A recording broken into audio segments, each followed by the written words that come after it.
कृष्णा। दोस्तों अभी कुछ दिनों बाद नवरात्रि का त्यौहार आने वाला है। भारत के लगभग हर हिंदू परिवार में यह पावन पर्व मनाया जाता है, जिसमें 9 दिनों तक देवी माँ के अलग अलग रूपों की पूजा की जाती है। बड़े ही श्रद्धा भक्ति के साथ यह 9 दिनों का पर्व मनाया जाता है और कन्या भोज कराया जाता है।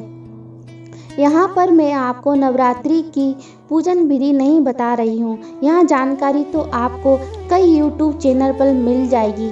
यह वीडियो बनाने का मेरा उद्देश्य है कि आप हमारे सनातन धर्म में मनाए जाने वाले उत्सव, तीज त्योहारों और प्रथाओं में छुपे हुए सकारात्मक पहलू को जान सके, ताकि हमारा समाज एक सकारात्मक दिशा की ओर आगे बढ़ सके।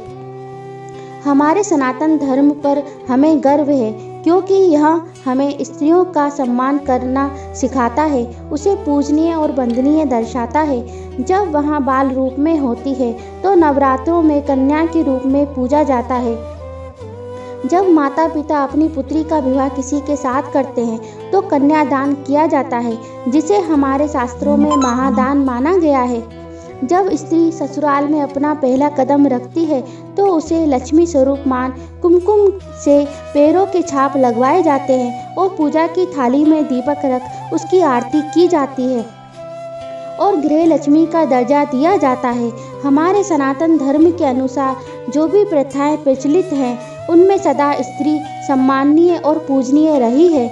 हमारे जो भी इष्ट हैं, प्रभु हैं, उनके नाम के पहले हमेशा हमारी देवी माँ का नाम जोड़ा जाता है, जैसे सिया राम या सीताराम, गौरी शंकर, राधा कृष्ण, लक्ष्मी नारायण आदि।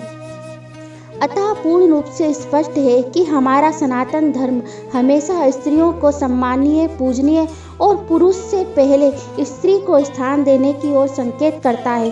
परंतु दुर्भाग्यवश भारत के कई घरों में इसके उलट स्त्री की बहुत दयनीय स्थिति मिलती है।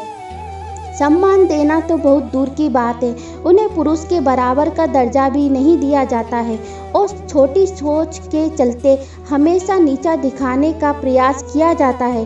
कई घरों में स्त्री को गाली देना, ताने देना, उनके साथ मारपीट करना, गलत व्यवहार करना, शारीरिक और मानसिक रूप से प्रताड़ित करना आदि गलत कार्य किए जाते हैं। जिस देश में एक और कन्या पूजन जैसी प्रथा है, उसी देश में आज भी चोरी छुपे कन्या भ्रूण को पेट के भीतर या जन्म लेते ही मार दिया जाता है।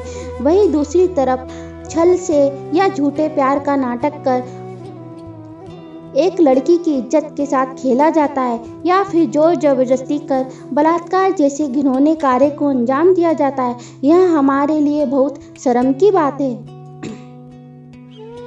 धार्मिक होने का मतलब सिर्फ माताजी के बड़े बड़े पंडाल लगाना नहीं है, कन्या को भोजन कराना नहीं है। धार्मिकता तो आचरण में होनी चाहिए, जहाँ स्त्री को देवी स्वरूप मान उसका सम्मान करना चाहिए। जिस दिन लोगों ने धर्म का असली मतलब समझ लिया और उसे अपने आचरण में उतार लिया, उस दिन किसी पुरुष के मुंह से माँ बहन की गाली तक नहीं निकल सकती। इसलिए मेरा सभी से निवेदन है कि धर्म को सिर्फ तीज त्योहारों के रूप में ना मनाया जाए, उसके पीछे छुपे हुए असली मतलब को भी समझा जाए और उसे अपने आचरण में उतार देश और समाज को गौरवान्वित करने वाले कार्य किए जाएं। जो लोग धर्म में छुपे हुए उसके असली मतलब को नहीं जानते और धर्म से विमुख हो जाते हैं, वह लोग ऐसे कार्य करते हैं जो हमारे देश, समाज और इंसानियत को शर्मसार करते हैं। पौराणिक मान्यता है, जिस घर में स्त्री हंसती मुस्कुराती रहती है, उस घर में लक्ष्मी का वास होता है, और जिस घर में आपके गलत व्यवहार के कारण वह रोती है, उस घर से लक्ष्मी रुष्ट होकर चली जाती है। इतिहास गवाह है, जहाँ स्त्री का अपमान किया जाता है, वहाँ हस्तिनापुर जैसा इतना बड़ा साम्राज्य तक नष्ट हो जाता है। दोस्तों, मेरे कहने पर इस नवरात्रि सिर्फ यहाँ प्रण लें कि घर और घर के बाहर हर आयु वर्ग की स्त्री का आप सम्मान करेंगे।